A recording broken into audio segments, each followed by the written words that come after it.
Without further ado, welcome Tatiana Derovanessian to the Forward One podcast. Thank you. We're so great to be here. Great to be here. Yeah, and great to because we've known you and been in business with you for a long time, and you have created a great brand. Definitely distinguished yourself as a luxury agent, which is what a lot of our listeners are interested in. And becoming a luxury agent in Los Angeles it is a crowded field. Yes. And I'll just say this, and I definitely want to unpack what it means to you to be a luxury agent, because I think you're definitely, to Paul's point, a model for many, including many experienced, very successful agents. I just got to commend like your focus, your resilience, your grit, your just how purposeful you are in everything you do. And it's something that I certainly admire, and I'm grateful to be in business and friendship. So. Thank you. That means a lot to me, and the recognition of that work and the end result of that. I appreciate that when I hear that from people, because then I feel like, okay, it has some significance. It got to the point, the goal that I wanted for it. It got there. People are recognizing it. So that means a lot. Thank you. And we've seen it straight through, it's one thing to talk about it, and we've seen it straight through completion, the energy and time that you put into a house on Mulholland Drive that's, down the road from me, but very, very different, different finishes. Yeah. Put it to you that way. Yep. So tell us how you have a unique background. Tell us how that background, what that was, and how that translated and why you got into real estate. I started my career in the entertainment industry. I have 18 years of entertainment industry experience as an executive producer, and then transitioned into the CEO of 3 different companies, 2 of which I helped build for other investors. And the last company I built for myself, it was my own company called Cake. And I gained enough experience in my life at a certain point that made me realize I was an entrepreneur at heart and I wanted to build my own thing. But I also realized there's a lot to learn. And so you have to take certain steps to get there. So I started when I was 23, I became an executive producer, very hungry for that. I was exposed to that world because I was working for a production company, and realized that's the direction I wanted to go in, and worked my way up to that position. And my clients, I was very fortunate to have some of the most incredible clients in the world. At the time, I didn't realize the significance of the relationships I was building. But my first client was Richard Branson. I was doing a ton of broadcast television work for Virgin. I did music video production, and I was producing all of the music videos that were coming out of Virgin America at the time when he launched it. So by osmosis, I never met him, but by working with his team, I was absorbing strategies, marketing, building some equity in a country that he hadn't really been in, because he was well known in Europe and London and had built Virgin London. But building Virgin America, I was part of the team and production company that was working on all of his assets at the time. So just by indirect connection, I was learning so much about being a business man, let's just say at the time. And from music videos, I went into commercials. And I started executive producing commercials for some of the biggest brands in the world, from Budweiser to Chevy to Mercedes. I mean, you name the brand, I was working on it. And in that role, I had direct connection to the chief marketing officers to every single brand. Because as an executive producer, you sit with your creative team, you come up with the concept, you pitch it to the advertising agency pitches it to their client. And it's a massive team, big production that makes it all work and sells it to the client. And in 2002, I was involved in one of the biggest campaigns that Steve Jobs was running for Apple. They were my client through the advertising agency. And I worked on this campaign for a year. It was a groundbreaking campaign for Apple. And I would be on calls with the marketing team and him on the calls, giving the direction, making the calls. He was such a genius. And again, I was absorbing so much of I would say the advantages of being around this level of marketer. So I learned so much from him on less is more in marketing, discipline, simplicity in the message, but strength in the essence of a brand, or in his case, a logo, right? And then he stood behind what he believed was the best marketing idea to represent the product at the time. And at the time, they were the Apple computers. Do you remember the candy shaped? They had like a really funny back, and they came in different colors. So I worked on that campaign.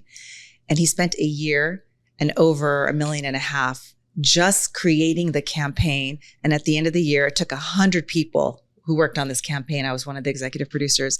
At the end of this campaign, we screened it for him. And he just looked at it and said, "It isn't good enough. Start from the beginning." And I was like, oh my God, I can't believe we just spent a year, multiple locations, hundreds of people on the crew, all this money. I mean, the amount of sweat that went into this campaign. And he was like, "It's not good enough. So if it's not good enough, I'm not putting it out there." So these anecdotes and these things that I was around my, career at the time, I was like absorbing and didn't realize how it would apply later in life. Then I ended up going and building production companies for different investors. I still worked big brands, and I had connections to those big brands. So again, by the association to creative teams and marketing teams, media strategy, I was always honing in on those skills. Even though I was an executive producer, my job was to put it all together. I was still part of the pitch, part of the creative ideas with the teams. And that marketing skill set really started to get to a level that was in my head building up, but I wasn't using it quite yet until I built my production company. My production company was called Cake, and I built it to provide all the layers of production to a client, because at the time that wasn't something that most companies were doing. There were no multimedia companies. There were just one company doing production, one company doing post-production, one company doing visual effects. And I thought, let me take the best of all of those worlds creatively and create a multimedia company that provides all those services, called it Cake, obviously for the, subliminal message of the layers of production, and then launched a visual effects company called Pie. If you didn't want cake, you could have pie, vice versa. So the marketing started to set in. I started to become this maven in marketing and launched the company. It became very, very, very successful. I was at the forefront of actually creating campaigns for a lot of massive, massive brands, and started working with the networks, NBC, ESPN, Fox Sports, in launching a lot of their different broadcast campaigns that were long form, which then ended up parlaying into digital entertainment. And this all plays into my real estate career, so I'm giving you the background. But digital entertainment was longer form content, and creating ideas out of footage that was just sitting there, that was B-roll, that didn't have life, but we were giving it life. So I worked on all of that and had my company for 5 years. And then president of NBC came knocking at my door saying, "We want you to come launch our digital entertainment studio and be the executive producer, working with launching all of our content." So think Netflix at the time, but born of the brand. Because I had the experience of getting in front of a CMO and pitching and selling an idea and having a $50 million commitment for that asset. They didn't have that level of talent at the time there. So I dissolved my company, went over to NBC, and ended up running that studio at 30 Rock in New York and Universal. And again, working with massive campaigns, massive brands, high level creative teams, and big marketers. So those are all my clients, and talent as well, obviously at NBC. During the course of this entire 18-year process, I was also building my book. Although I didn't really know it, I was building my book, building my relationships, and investing, coming back to quality and luxury.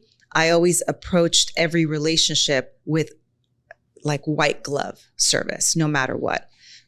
Even though it took more time and effort for me to do that, I knew that the reward would be much bigger. So I was known as top level executive producer that really knew how to care for my clients, deliver and over deliver. So I built all of the fundamental, ground floor values and traits that I carry in my real estate career now in my entertainment career. So that was the buildup up until that point.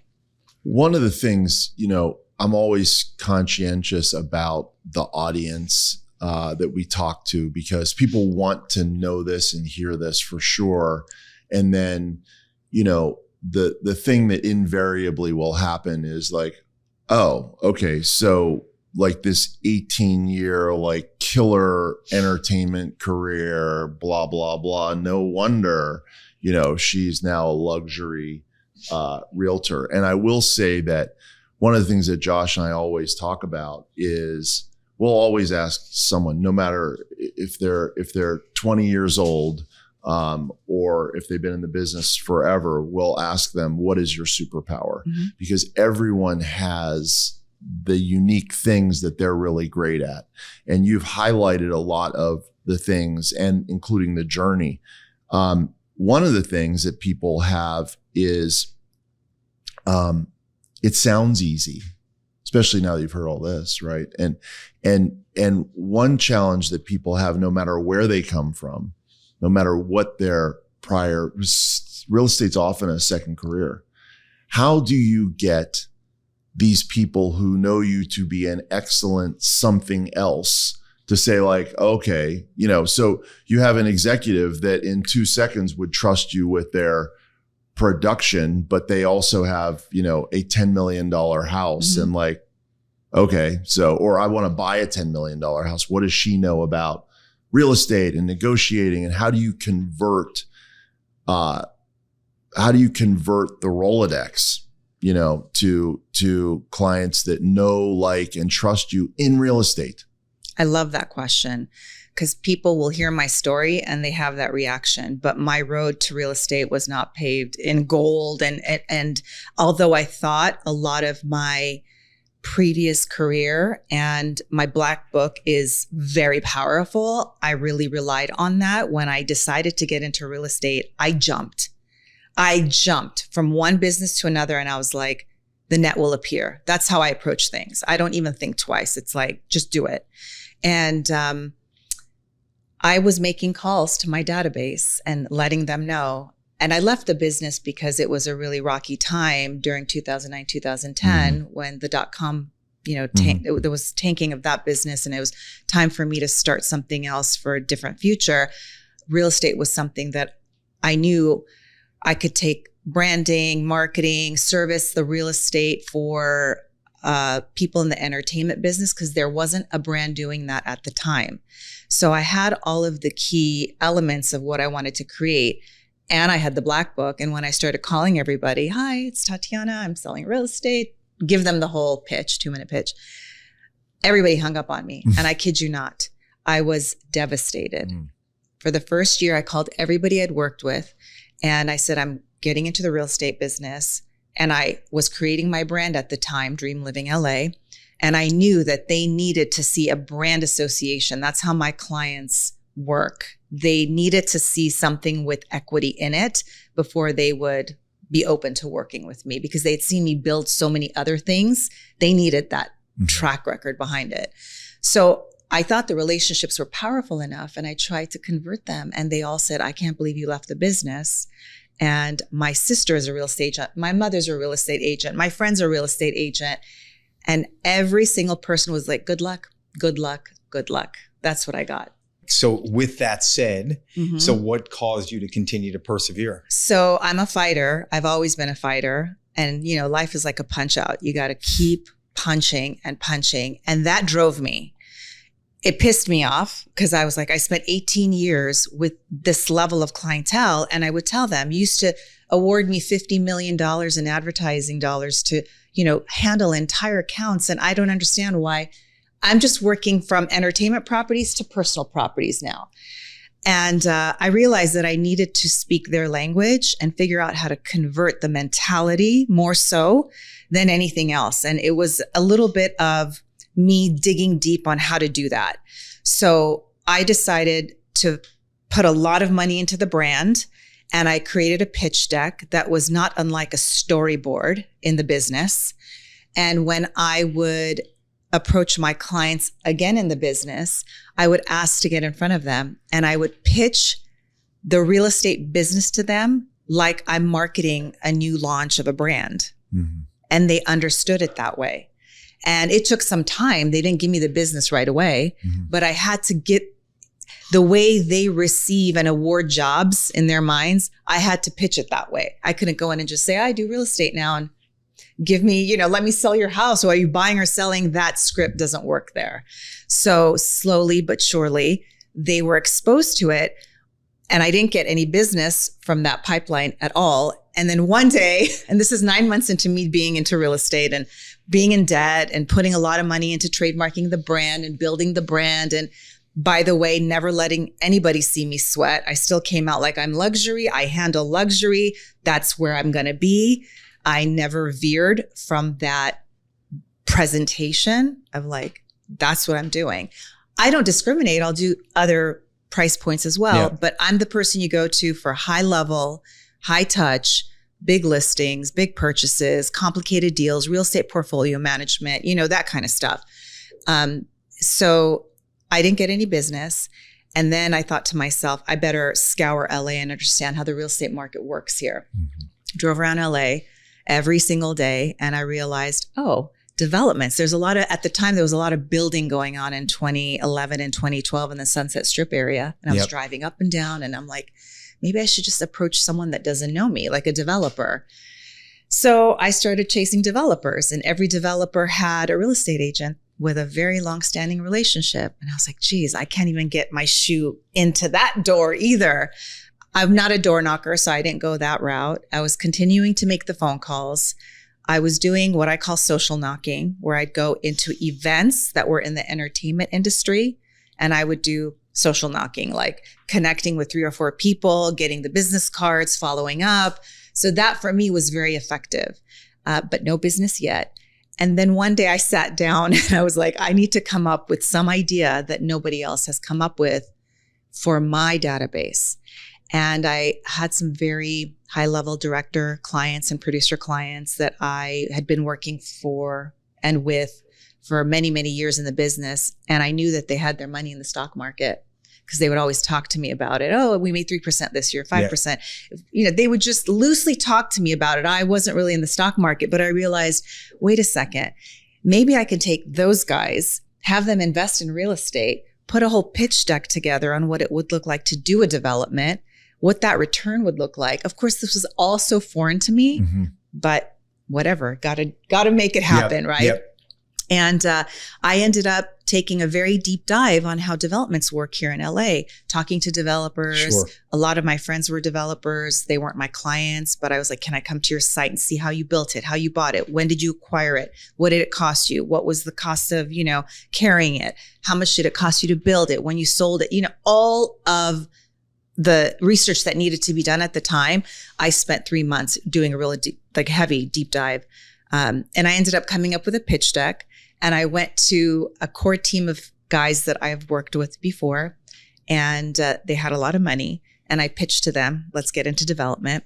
And they said no for a year. And then one day there was a property across the street from one of those clients. And I said to him, let's, get into this. It'll be a great opportunity for you. This is how much money you'll make. And we ended up they trusted me because I had been at it for so long and I wasn't letting go of the concept. It's like, I know you guys will do great at this. We can be a team. Let's form an LLC. And I looked into how to do all of that too. Yep. And that comes from my business background, building companies, building teams. I put the whole pitch together. So for them, it was just a matter of like, we'll buy the property. You have the team. It's a production. You have the entire team.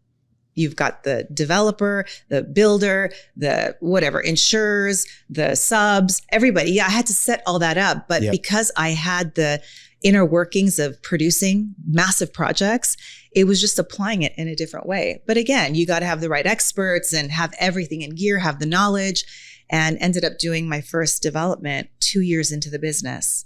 And that was a 4-year project. But that one, it's like chasing an elephant, right? You get that. And then if it's a phenomenal product, people see your work and it resonates and it attracted other clients and other developers and so on and so forth. And a focus of my business is development and design. So was that actually your first deal? No, that was not my first deal. That was my first development deal 2 years into. But my first deal was another story, which I ended up, I don't know if we want to get into that side of it. But, one of the things too is just to highlight, because you had so many great things in there, is that this wonderful background, and then, and now a great luxury agent.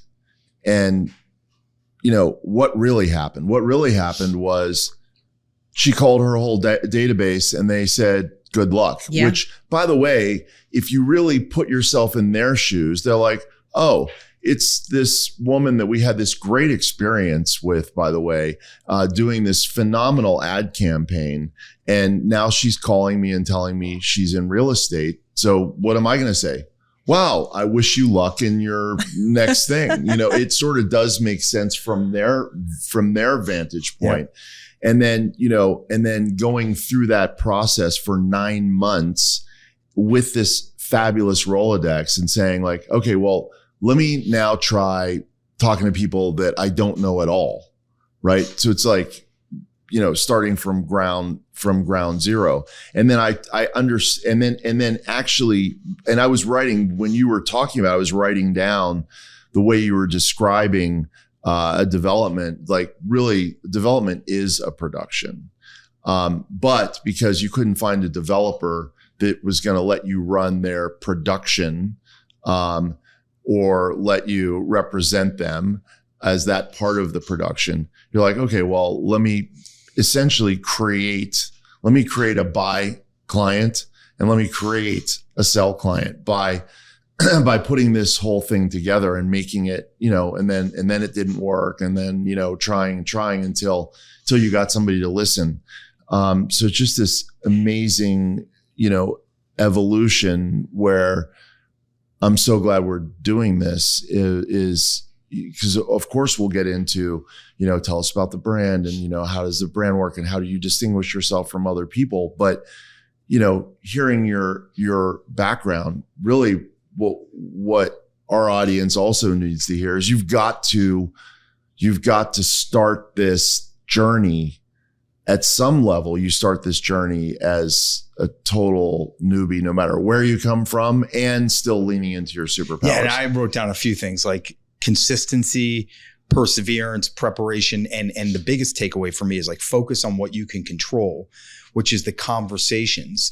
And timing is what timing is going to be to that client, and that you have no control over that. They may like you, trust you, want to work with you, but if they're not ready, it doesn't matter, right? So if you plant enough seeds in time and you stay consistent and you persevere, that in time, it will bear fruit, right? But you don't know when that time will be. That's the reality. All you can do is focus on having the conversations, planting the seeds, being prepared, doing your homework. And when the time is right for them, you're in front of them. Mm-hmm. And that's the key. And for everyone in real estate. And to add to that, when I look back in retrospect, now being here 15 years in the business, and if I were to write to my young self starting in the business, the one attribute that contributed to me getting to this point is I am a deconstructor. So if there's something I cannot achieve, or it's not happening for me, or there are all these obstacles, it drives me nuts. I'm like, there's no way I can't no is not an option for me. No is not an option for me. It's like, what's next? Yeah. Right. So when I was having all of these obstacles, it was really rough on me. I had some very emotional moments, and I had a tough time financially because it's not easy getting into the business. And I had a nice little pad that I was working off of, but I ran out of that really fast because when you're developing your career in real estate, it takes time to get business. I had to have like a rude conversation with myself, like sit down and deconstruct, put everything out and figure out what you can control, because what I couldn't control was driving me nuts. And then I thought, then I have to create what I can control. And that means that if I create a scenario for a group that never had this opportunity, and everybody wants a good opportunity, and I'm offering something of value, and I'm going to be hands-on, and they know I'm of value. They did know that. Yep. It's going to have to work at some point, and I can't give up, and I don't give up on things that I really believe in. So when I reverse engineered the process, right, I looked into, okay, how do I get to the end product? Then reverse engineer, how do I find the developer? If the developers that are out there are already committed, I'm going to create one. How do I create one? By being the source that's going to be completely relied on for the entire process. And at the end of the day, if you show them the numbers work and you show them the facts and the comps and the profit margins, that you can rely on, worst case, best case, because you got to give both, then it's really hard to say no. And then if they say no, I would say, why? And they, well, we've never done this before. Don't worry, I got you. Because I got you for 18 years when we were working together, I had to follow through on that. And that meant more work for me. But that's what it means to build it out. I just think like high degree of personal responsibility. It's no one else's fault. You're only a victim if you choose to be. Yep. And as Paul and I always say with everything, if things aren't going the way we want, what are we going to do about it? Yeah. Yeah. What are you going to do to change it?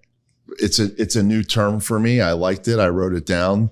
Life is like a punch out. And it's just like, and trust me, as an entrepreneur, running a brokerage business, going through multiple downturns in the market, life is a punch out, and that's it. And to add, when you're an entrepreneur and you're a serial entrepreneur, I've been that way as well. It's like, you have to figure out how to reinvent constantly.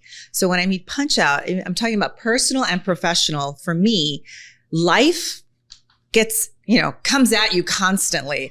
And it's like, you got to go into the ring and punch out until like punch them out. You constantly have to punch your way through. And it doesn't get easier. I don't think it gets easier. Even when you're successful, now you're starting to rise to a different occasion. Yeah. You want to rise to a different occasion, And, to take that back to what we do, it's really the creation of this podcast is part of that, because, so many people get kudos, deserved or undeserved. You can take your pick, from having a television show, for example. And I was just up for the third time for a television show recently. And, the real production company was already greenlit, and they're like, we're choosing you. And then, oh, wait a second. We decided to go with, Middle America, Army veteran, which makes sense. I get that. And it's like, I can't control that. And so what can you control? And then you look at the direction that media is going, and the numbers are insane. Now am I going to forget the biggest guy? Mr. Beast. Did I say that right? Yes, you said it right. Yeah, okay. Yeah. Sorry. Mr. Beast. If you look at the numbers, Mr. Beast's downloads, international and international, if you combine them together, put him ahead of major networks. I mean, I'm not surprised, because that's media that you can watch anytime the way you want it. And you can, search for it. The subjects that are out there now on different podcasts and on YouTube, it's really incredible. It gives you so much in terms of resources. And then you look at it and I'm like, all right, well, this is what we can control. Let's do a podcast in an area that we understand, and, let's speak to an audience that we know. Let's give them what they want. And, and it is sort of gradually then suddenly. And now, the podcast is routinely, and there's 3.3 million podcasts on Apple.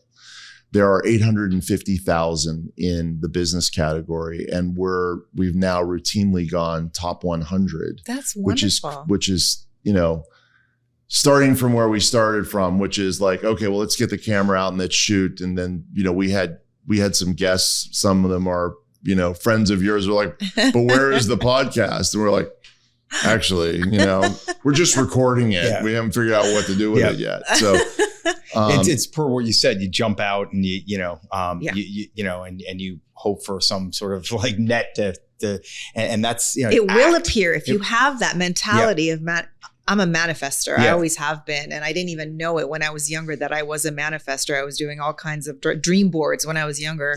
But if you see it, that's all you focus on. Just, this. I mean, you guys speak to this all the time. I've always been like that. Yep. I see it and I never unsee it. It's like, Yep. that's where I'm going. Yep. And I'm just taking the steps and forget all the noise. I'm not worried about competition. I don't believe I have competition. I'm my own competition. That's what I compete with, is like how to get better and better every day and get, whatever my success metrics are for me. It's not necessarily money. Yep. It's about outdoing certain things and certain comfort zones, I think, that we get into, is like getting uncomfortable. So many things, just have that vision. Don't veer from what you see, manifest it. You had the podcast in your head. I had Dream Living LA in my head. I was like, I'm going right there and I don't care what it takes. That's where I'm going. I mean, really, truly what I had in my head was that, media was going to not necessarily land in my lap, but, it would be great to have a network, that's paying for all the people to do all the things. And, that's what I had in mind. And when that doesn't happen, then, this is what happens. And then, of course, this sort of exposure can lead to that if ultimately that's what I want. Who knows? I have some real estate questions for you. Yes. Yeah. Very common in a high price point is that you're going to go for a listing appointment. You, of course, we know that you would crush it for this seller. Now you meet the seller, that the seller is going to interview a couple of other people also. The couple of other people that they're going to interview, just sell tons of luxury real estate. So now you've got to beat them out, essentially. That's problem one. Problem two is you do all the comps, that this house is worth, $18 million. And you sit down with the seller and the seller is like, well, I think it's worth 22 million. And you go, okay, well, let's talk about whatever, however you do it. That's one of the questions I want to ask you, is how you do it. But then one of the problems is they go, oh, well, Mr. Big told us, no problem. It's worth 22 all day long, because that they're going to just they're there to get the contract signed. When the thing doesn't sell, then they go back and beat the seller up from there. So how do you deal with, number one, a very competitive landscape in that area, maybe with somebody that has a television show, and we know that's not going to sell real estate anyway. And then also the secondary problem, which is so common, which is your seller believes that the house is worth more than it is, and they have another agent that's willing to take the listing at that price. And before you answer that, I'll add in one other, which plays into it all. Like, because I've been thinking about this for the last several minutes. Like, when you go into a competitive listing appointment, like, what is your, like, where are you focused? What are you trying to accomplish beyond the obvious of getting, the listing, I guess, under the right circumstances? Like, what are you focused on going into that appointment? Okay. So we have 4 questions here. So the first question, all of these scenarios exist for me on a daily basis. And when I got into the business, I definitely wanted to be, creme de la creme here. And I operate that way. I speak that way. I present that way. And I do go up against some heavy hitters, because when I walk in, I always ask at my listing appointment, who else are you interviewing? I don't say, who am I competing with? I say, who are you interviewing? Who are you speaking with? And they tell me. Sometimes they say, well, we don't want to tell you. And I say, that's fine. But it would be great to know so that I can tell you what my differentiator is. Because in the world of this very absorbed real estate market, there are a lot of agents, very high end. Fortunately, I've been in the top percentile of that, and I've earned it. So I speak to that. That takes a level of knowledge, a level of expertise, insurmountable confidence. And when I present at a table, I believe the confidence in me, when they see the confidence that I think that's probably my secret sauce, is the confidence when I go into a presentation that I'm the right person. Mm-hmm. And I come with the facts like everybody. I mean, all the agents come with, the comps, but the comps are one thing. The marketing is another thing. Mm-hmm. I do have some secrets in my marketing approach. I'm a strategist. I come from that background. Very few agents that go into the same listing appointments that I go in on have had the level of background that I have. Marketing, mm-hmm. branding, strategy, mm-hmm. media. Okay. Most real estate agents up until recently, with some of the newer brands that have been developed, came into real estate, and it was a numbers game. They sell, and those are the qualities. When I got into it, I believed it's storytelling, number one, branding, product placement. When I say that, is like, how does the property, what's the position of the property against the competition? That's really important. And when I go into a listing appointment, listing meeting, I'm a storyteller. I have heard almost every single client, with the exception of a couple who are like investors and think more black and white. I step in, and for the first half an hour, I just listen to my client, because they'll say, okay, present. I go, no, I'm not going to present. I want to know about the house. I want to know about your family. I want to know why you purchased the house. They get comfortable. They get very open. It's a connection. It's very important to have a connective thread with your client. And I tell them, if I am going to work with you, this is going to be a partnership. And in order to have a partnership, we need to trust each other. And I'm not going to take every client. And truthfully, I approach it with scarcity. And this is how I've always been. Even when business was thin, I would walk in and say, I'm only taking this many listings and this many buyers each quarter. And this is the truth, because I want to give 200% of me to you as a family, to you as a client, to your home. I'm going to do all the showings. I'm going to do all of the conversations, the vetting. Yes, I have admin. Yes, I have assistants. Everybody does. But I'm going to do the work. I'm going to do it me. And I would sit with them and get to know them. And then I would have them walk me through the property themselves. And they're so attached, and they're speaking to all the memories and all of the touch points in the property, which gives me the script to then pitch it back to them. Right. So it's going back to like my previous career, where I would listen to the client. What's the objective? What are the marketing pillars? What audience are we trying to get in front of? So once I get the story from the seller, buyers are a little different. I get the story of the home. Then when I pitch back, it's like I'm selling a story, and people are attached emotionally to stories. And then I understand who my buyer is as well. And part of my pitch is positioning the property in the marketing scheme to attract that particular buyer. Whereas most listing agents are like, I'm coming in, this is my marketing, we're going to put a sign, we'll do this media. But they rarely talk about the buyer profile and the buyer characteristics. And I do a pretty deep dive on that part of it before I go into the listing appointment. And that's been, I think, a differentiator as well. And then they say, oh, well, you know, we're meeting with this person, and you. What makes you different? You have me. That's what makes it different. And they'll be like, well, what's different about you? Well, obviously, I just presented all of these ideas. And if we narrow it down and I become the person you're going to choose, then, you know, I'll get more granular. But if you just give up all your ideas and all your IP in that first listing appointment, then they turn around and they tell the other agent, and that agent goes, well, we'll do what she's doing. So I only give them so much to grab them. And then when they give me their short list and I'm one of two, then I get a little, you know, more hyper-focused on the marketing platform. So go back to one of Paul's questions, which is, how do you deal with their expectations when they're unrealistic about pricing? Yes, and I love that, because I get a lot of listing appointments with clients who have seen my work on the development side, where I've broken records, and they see that I sold the property. It's a unicorn property. It was the groundbreaker in that area. They'll call me and say, I want you to sell my house. I want $25 million. Okay, what's the basis of that ask? 25. Well, I saw the house you sold and mine is better. I have more materials, more expensive. My acreage is more. Okay. But that it's not based on those things. You have to look at the comps, right? And you have to look at like for like exactly, because they take broad spectrum. They see something selling next door for 25 million and they think their house is worth 25 million. So I get really granular. I deconstruct it, which is really important. Clients need to be educated. I spend a lot of time educating. This is why it's like this. This is why yours doesn't compare to that.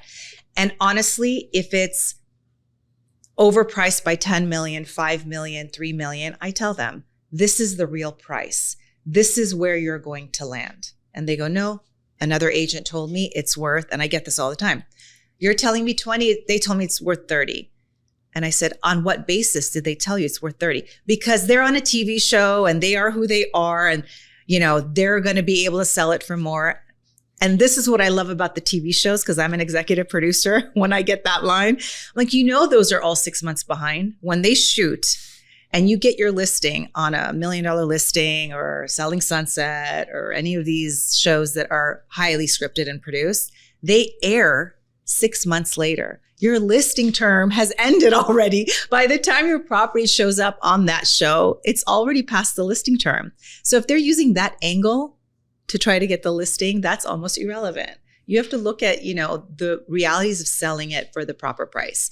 And I have turned it down. If it's too overpriced, I'm like, I'm doing a disservice to you. If you want to sell it, I'm going to put a ton of money into marketing. You guys know how I work with my marketing, and I will get it sold. But the number, obviously, the price positioning is 80% of it. Everything else is the marketing around it. That's going to amplify. Mm-hmm. But if it's not priced properly, and I turned down a $40 million listing 4 years ago because it was way overpriced. And I said, it was me and 2 other agents. I said, it's overpriced. I appreciate the opportunity, but I would be wasting your time. I don't make it about me. I'm like, I would be wasting your time. Mm-hmm. So if you want to have it sold, I'm happy to partner with you, but this is the number. And I turned it down. It was very painful. It sat on the market for 3 years. Mm. Still painful. It's a big number, but sure. I believe in what I believe in and I don't veer from that. And he ended up calling me and referring me to somebody else for a listing because he said, I love the way you operate with integrity. It didn't work out for us. I kept in touch, checking in here and there, but I didn't push myself on it. That's the great thing about something like that. If it doesn't work out, always look out for the opportunity that you can get out of it somehow, because there is one. Every single time you have a discouraging moment or someone says no, or you don't take a listing, there's always an opportunity there. Mm-hmm. Love it. The breakdown on the presentation is worth getting into. Sure.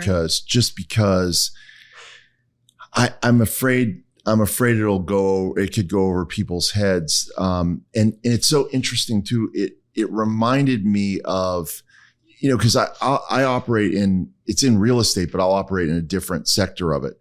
I was sent out to, many years ago to essentially give a pitch to a small independent real estate company that was looking at rolling into Coldwell Banker or rolling into Century 21 or whatever the other brands were. There were 2 or 3 other brands, and I had a meeting with them.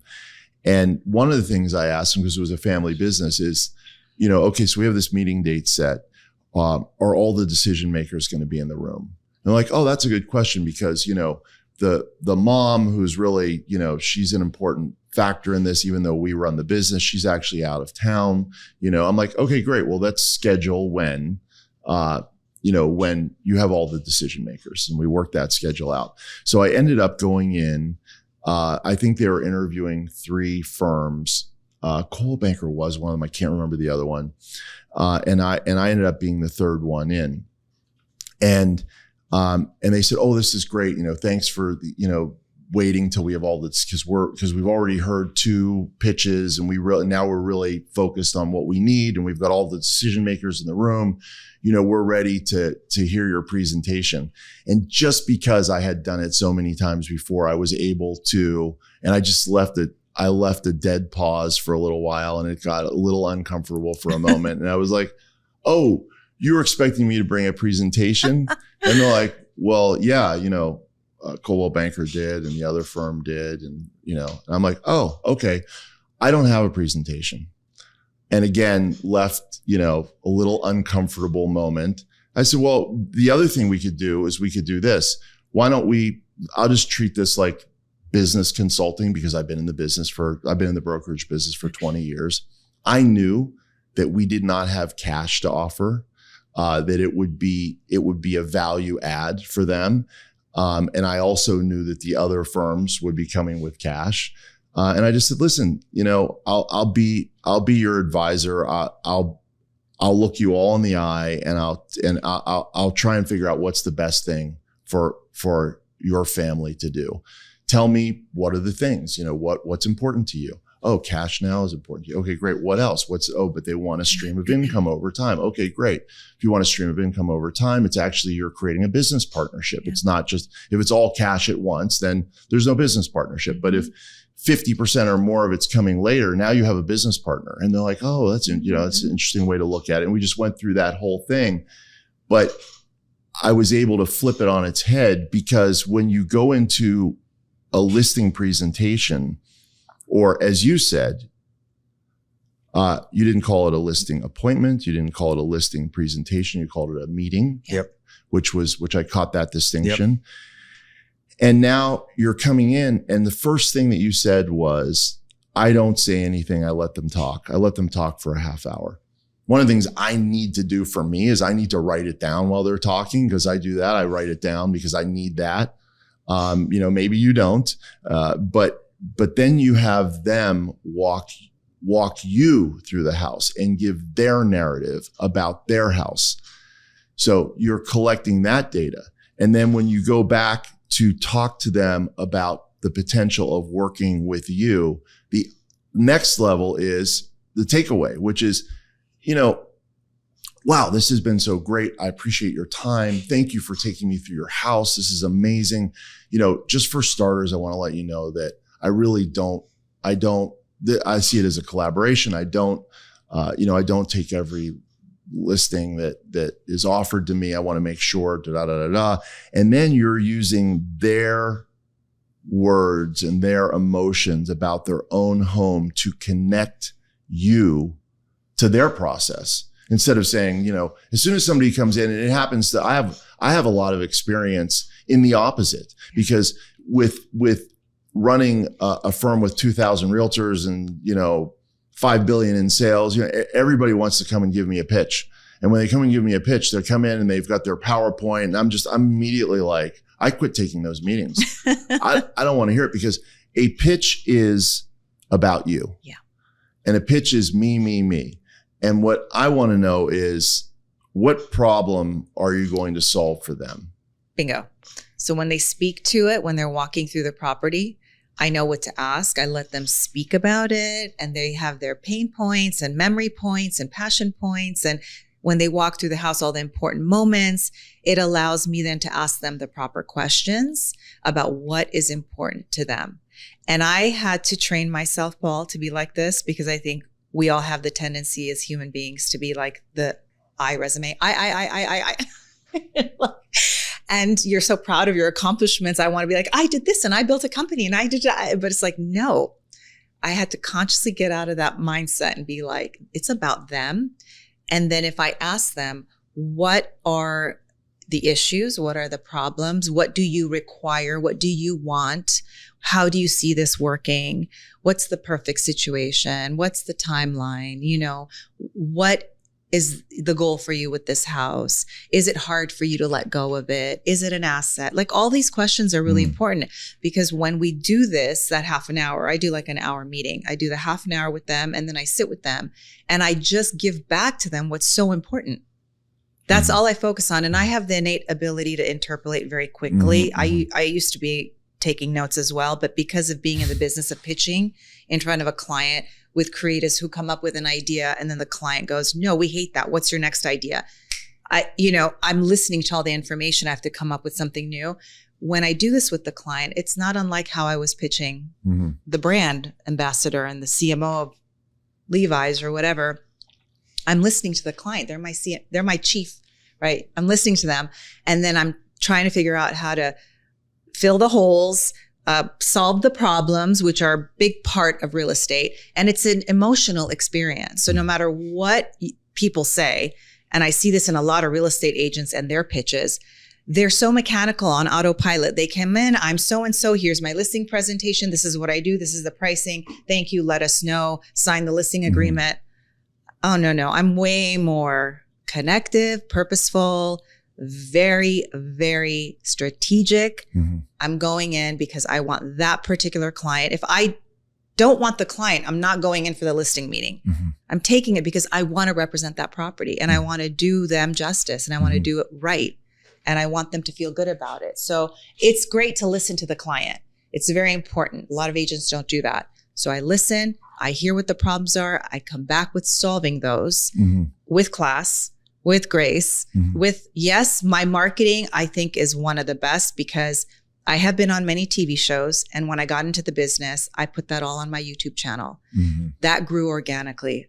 Crazy. I have like 15 million views collectively on my videos. So when people say, oh, so-and-so has a TV show, I'm like, just Google Dream Living LA. And when you Google it, it organically appears everywhere under media, under top real estate agent. This was all organically being built over several years because I was on the YouTube and Google train when YouTube was launched by Google. If you were on Google as your search engine and populating your YouTube channel, they would organically push you. This was like 15, whenever I got into the business. So I started developing all of my media back then, and I continue to do that. So when people say, oh, so-and-so has a show, I'm like, whatever. I have this outlet here and I can do just as much, if not better. And I have these connections and I can get it in on that show. If you want it, I'll call them. You know, like if that's what you want, I'll get it. Yeah. And they run 6 months behind and my YouTube is real time. That show doesn't sell the property. I promise you. I've had a lot of my properties on multiple shows on different networks. The shows never sold the property. And look, I got to just say this, like, don't assume, which is what so many agents do when they talk about themselves and they assume that they know what the client wants, right? Ask and listen.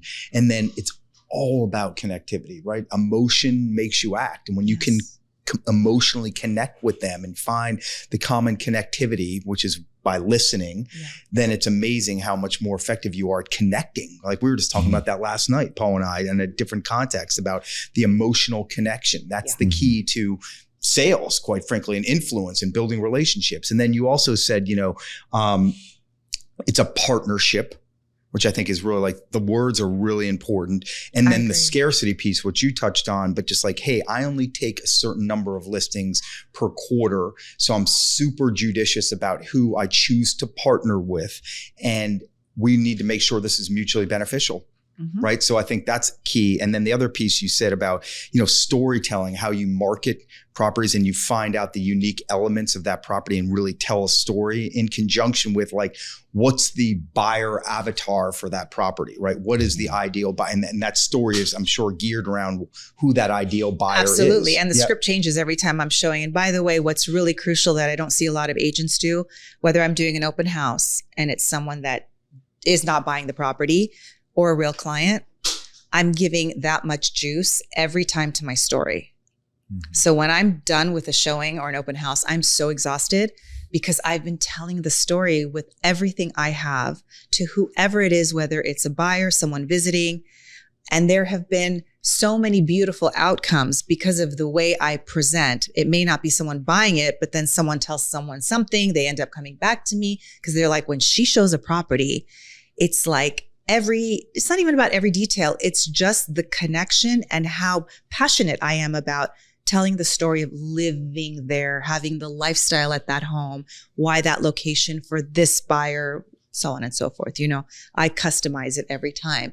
But I think that's really important. And I have noticed that other clients will see me that have agents that come and look at my listings. Like some developers will come and see my listings and they have their own agents. I know who they are. But I will greet them with so much love and respect and like welcoming, you know, attitude. And they watch how I work. And I have 4 of those developers ended up then working with me a couple of years later after I had that initial connection with them at the property. So it pays forward. You know, it eventually comes back to you if you're doing it right and you have passion for it and you're connected to it. And that's why I have to do less. You know, I have to take less because I give so much of myself to each of these properties or clients. It means a lot to me. I think that separates me from most. And you also others. say what you started with is like the confidence, which confidence is infectious. When people see how confident you are with humility, with grace, with gratitude, by the way, not an egocentric then it's infectious and it instills confidence in them because that's what they're looking for. They're going to work with someone that they have confidence in, right? Yeah. So I think, and confidence also comes from significant like preparation. Yeah. How do you come with confidence when, you know, you come out of this great career, you call, you call your entire Rolodex, not one person hires you, and you're 9 months later. Painful lesson. But I realized that, you just can't rely on anybody but yourself. And that's one thing that was really hard for me to get through, because I had spent so much time building this very successful career previously. And when I transitioned, I put all of my eggs in that basket of I'm going to convert those clients, because they've been in my life for so long, and they've worked with me. Like, I just hedged all my bets there.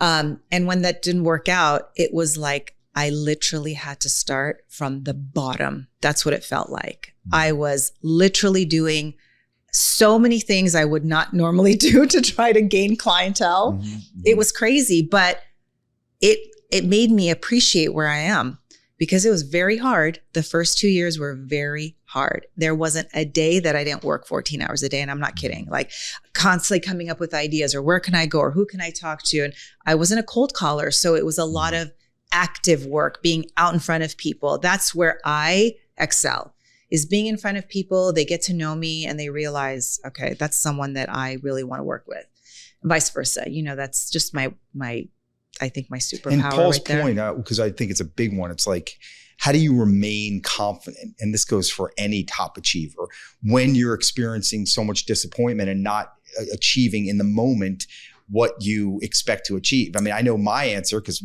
anyone who's achieved at a high level has gone through tremendous amount of disappointment and mistakes and quote unquote, failure. And so how would you answer that? I think mastery. That's a word that I would go back to. I knew my level of intelligence and skill set, and not to discredit any other agent. But when you said second career, most of them come from careers that maybe didn't have as high of a success metric. I feel like I was at the top of my game when I left the business. So it was a rude awakening that I had to go right back down. But I always knew that, wait a second, I have that mastery in building all these companies, being an entrepreneur, success metrics, track record. So I led with that. I led with my track record. I would tell people, here's what I did. This is what I did for 18 years. And if you want to talk to one of my clients who can endorse me as a professional, I would love to connect you with them. And they say, no, it's okay. I like what I'm seeing. They would look me up, of course, on LinkedIn, this and that. Mm-hmm. But I put it out there. Like, do you want to talk to someone who knows me and can vouch for me? Because what else can I do? At least I can rely on those clients to speak for me. Mm-hmm. So that opened up the door where if I had a new client and they wanted to speak to someone in my entertainment career about me as a professional and how I work, my integrity and so forth, I started connecting those two worlds that way. But yes, the confidence never left me, but my soul was crushed the first year. It was tough. Single mom, raising 2 kids, new career, not making any money, taking the money I saved and investing it in the brand and trying to launch my, real estate career. I didn't have a silver spoon. I didn't have, a relative who was a builder handing me business. I had a glorious career that I relied on transferring. Didn't happen. So I had to get creative, and I decided to take 3 things I'm really good at and focus on those as my way of prospecting. And they worked. Yeah. Determination, I guess, is probably what I would say, just like, I'm going to make it happen no matter what. Yeah, persevere. Like, I would get up every morning, and as low as I was when I was going to bed, I would wake up and I would read a lot of books. I would study a lot about real estate, because that's another thing. When I say mastery, the confidence comes from knowledge. So I would read articles. I would go look at properties, even if I didn't have a client, in every location. I would talk to people. I would meet brokers, so they knew who I was when I was ready to submit an offer. That's something that's super important in our business, is that those other brokers and agents respect you when they hear your name, when you're submitting an offer in a market where there are multiples. It's like building that all up was giving me the confidence, because I knew it was just a matter of time.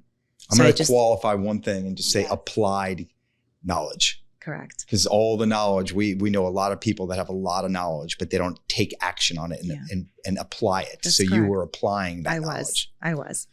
So that gave me the confidence. It's like, for me, when you said preparation earlier, that's what I was doing. I'm like, if nothing else, I'm going to prepare, because when the time comes, I better have all my, stuff together.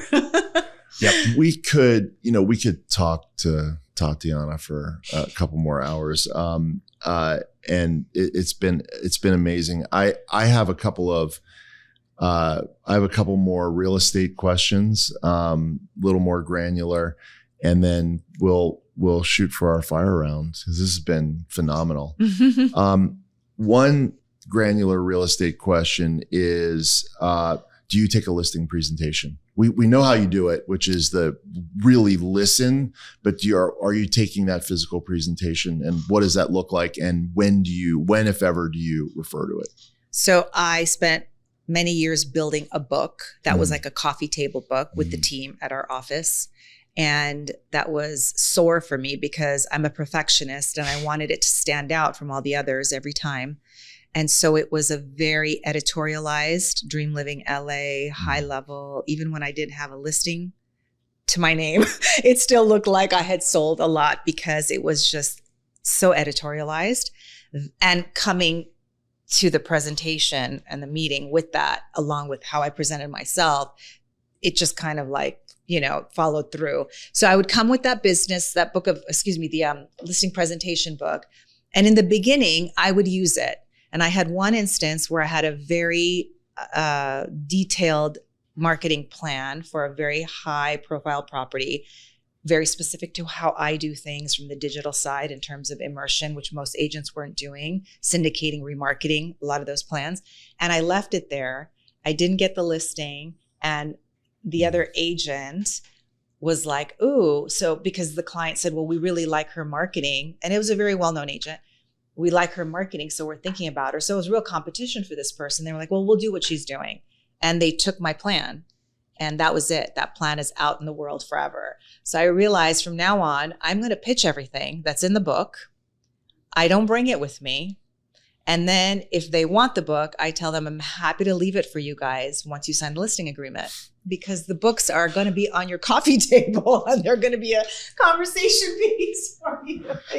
I try to make it light and fun and leave behind something that's like, monumental. So it's not like a flimsy listing presentation. It's something that you look at and you're like, wow. So I don't bring it with me at the initial, like, here's my presentation and let's go through it. And I speak to it. Because that IP, when I speak to it, they're like, how do we capture that?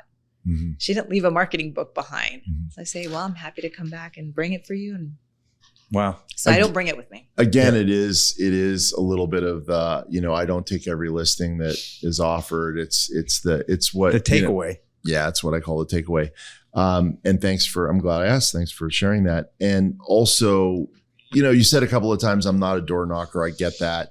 But you said, I'm an events person, which we would translate in our, realtor coaching speak as networking. So what sort of networking do you do? And how do you pick the networking events you're going to go to? And then what do you do when you're there? Or you call it social knocking. So I call it social knocking, because door knocking, it's the same concept, but what I'm doing is, like, instead of picking a block and knocking on all the doors, I pick an event and I'm very purposeful in that event. So I will do like a crypto event, a tech event, because crypto's money. People are there discussing crypto. Rarely are they discussing real estate, or there's an actual strategic decoy like me in there trying to like find who the client is and going in for a real estate conversation, but starting it with a crypto conversation. So I will pick an event that is in different sectors. They're not necessarily real estate. Most of them will be entertainment. An example is like the Cannes Film Festival. When I was in the business, I used to go every year for our advertising festival, which was after the film festival, for obvious reasons. When I left the business, I had a 5-year reprieve. And then I thought, you know what? I should be going to the Cannes Film Festival again, because that's a comfort zone. It's like the barrier of entry is so easy for me. And everybody's talking about pitching films. I'll see who's, box office, money conversations. And so that's one of the locations I will go. Nobody steal my idea. And I did that in 2019 effectively and garnered a ton of business because I ended up running into a lot of very high level people I worked with in the business who didn't know I was doing this and didn't talk about business at all. Would go, again, build the relationships, trust, so on and so forth. So what are you doing now? Real estate, and then get into that conversation. So that's one big event that I try to go to. Tech events I go to because I think tech people are buying real estate, art events. And when I say social knocking, there's usually a group, at least 100, 150 people in there. And I'm like computing. Okay, I'm going to go to that person. I'm literally like, card. So it's like social knocking, right? It's like door knocking. Very purposeful, going in for the kill, sizing up. You can tell when people are buying art, what's the level? I'll walk up to them. I was at Basel last year and someone was looking at art and I'm like, do you have a gorgeous house to fit that art piece in? Great conversation starter. I went the year when the banana sold for $2 million, the unraveled banana with the duct tape. And I was like, ended up sitting there talking to a bunch of people who were actually going to make an offer. Again, social knocking, effective networking, as we call it, getting business cards and following up. So that's a big one that I do. And it's very effective for me because I feel like I can get a bigger group in one shot. So I do it. I do it no matter what. Even in uncomfortable events that maybe I would never go to, I will go and I'm forced to talk to people. And, I rarely walk in unnoticed. I try to be put together, always professional, do homework on the topic. So if I'm speaking about it, I know something. That's really important. What's your follow up and follow through with respect to those kinds of events? Phone calls and emails. Yeah. I try not to text. I don't like the texting. I really try to have voice contact. I think that's important. And so you're very super intentional if you don't know them to get their contact. I will get their contact. Okay. Absolutely. I always ask. I think people are humbled when you're humble. So I'll say, do you mind if I ask for your business card? And they go, oh, no, of course not. Do you have one? I never go, oh, here's my business card. Never. I ran into a very high shark. I just shared the story yesterday with an agent that I was in Vegas and saw a shark. I watch Shark Tank and I love, entrepreneurs and their investments in business. And I ended up seeing a shark in Vegas, one that I respected at the time.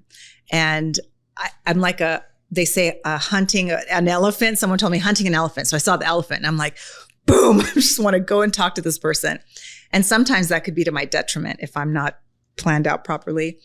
Because you have to read the room, but I go for it. And I walked up to him. I said, I'm Tatiana. I'm a big fan. I really admire what you've done in business. And would it be all right for me to ask for your contact information? Because I'd love to talk to you about my business and see how it could help yours. And he said, no, just right in my face. No, hello, no. I was like, interesting. I appreciate it. Thank you for being honest. And I just walked away and I was like, wow. That was tough. And then a year later, I ran into another Shark Tank, bigger than him, talent, and ended up connecting with him. So everything comes around. You just got to put the energy out there. I love it. I can't. I mean, the no turned into like, wow, if I ever run into another Shark Tank guy, how am I going to approach him? Maybe I didn't approach him. It's like deconstructing again and figuring out what did I do wrong? Having the humility and to do that in and of itself says a lot because, a lot of people don't do that, and it's like, how can I get better? What can I learn from this? And how can I adapt and evolve? And sometimes the answer is nothing. Yeah. By the way. Yeah. And kudos to you because I don't think there's anything I would have critiqued about that at all. And now you do it again with someone else, which goes to show, and they receive it totally differently. Yes. That says a lot. It's not, you can focus on what you can control. But I looked at it like, how could I make myself better from that? Right. Yeah. Like I did something that didn't work. Yeah. So I want it to work next time. Well, but it's not going to work for everyone. I think that's also the lesson too. Yeah. And you got that harsh no, and still the next time you saw a Shark Tank person, a bigger one, most of us would be like that, I'm running from that person. I will say that one of the funny moments recently was our podcast got picked up by Money News Network. Nicole Lappin does Money Rehab is her primary show, and she had Kevin O'Leary on as a guest. Love him. And what she did was, unbeknownst to me because I hadn't seen the episode, and what she did, and Nicole's great. She's also a little tough, which is also good. Yes. And she'll throw a curveball at all of her guests, including throwing one at me. But the curveball that she threw to Kevin O'Leary was, sell me this pen. And he did it differently. And, he's obviously very charismatic, and the comments were sort of 50-50. And when I got up to leave, she said, before you go, I'd like to, cause you're in sales. So I'd like to get a reaction video from you. Because we had Kevin O'Leary on, I did the sell the pen thing, and I want to get a live reaction to how he did it. And maybe you can say how you would do it differently or whatever.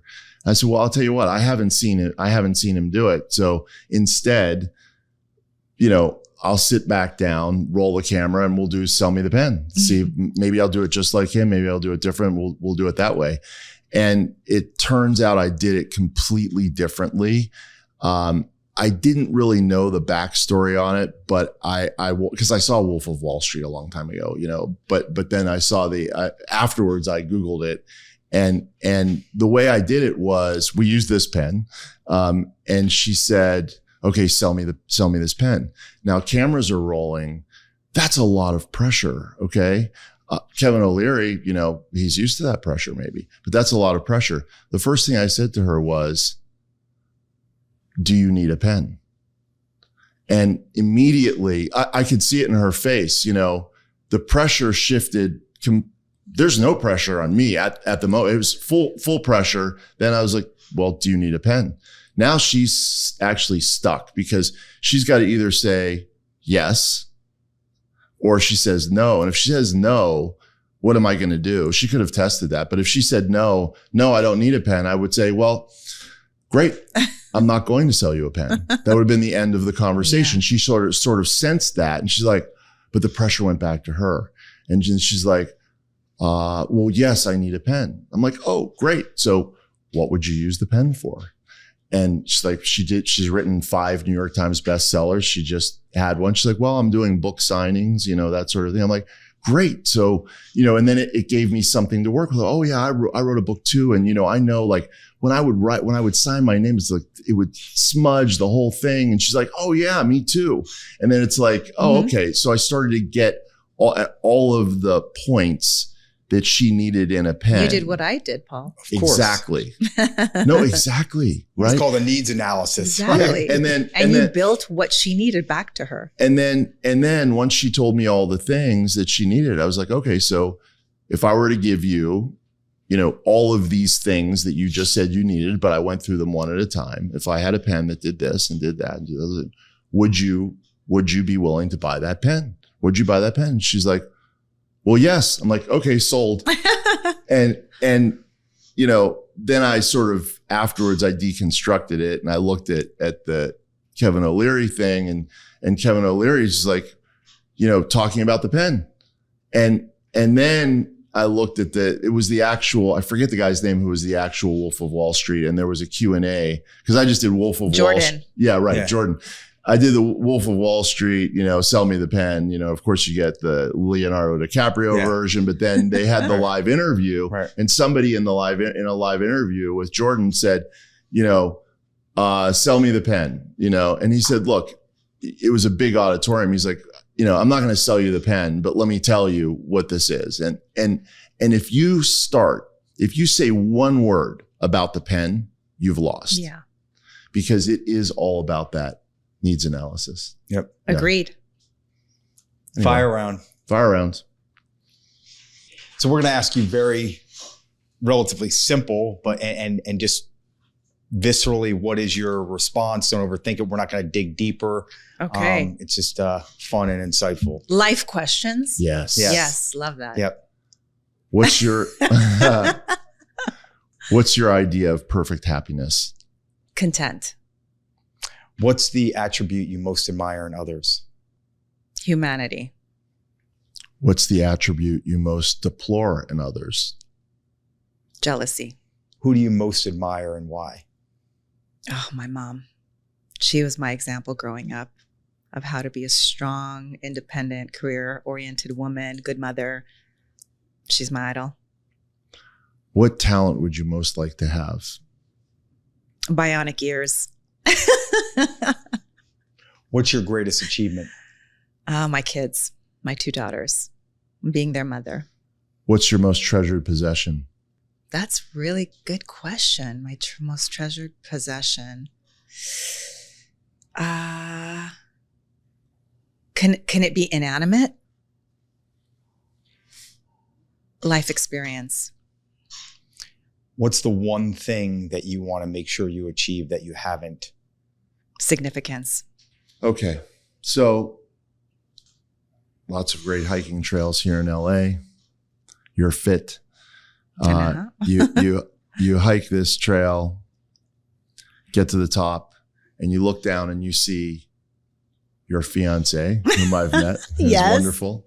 Yes, And you thank see you. your daughters and family, friends, colleagues, clients, your whole community. You're at the top of this hill and you yell one thing, you shout one thing. What do you shout? Does it have to be one word or one thing? Doesn't have to be one word. I leave it to you. Life is an adventure. Love it. Love it. So good. Absolutely Thanks. phenomenal. Thank you. Thank you. Rock star. That was awesome. Thank you so much. You're amazing. We could have been.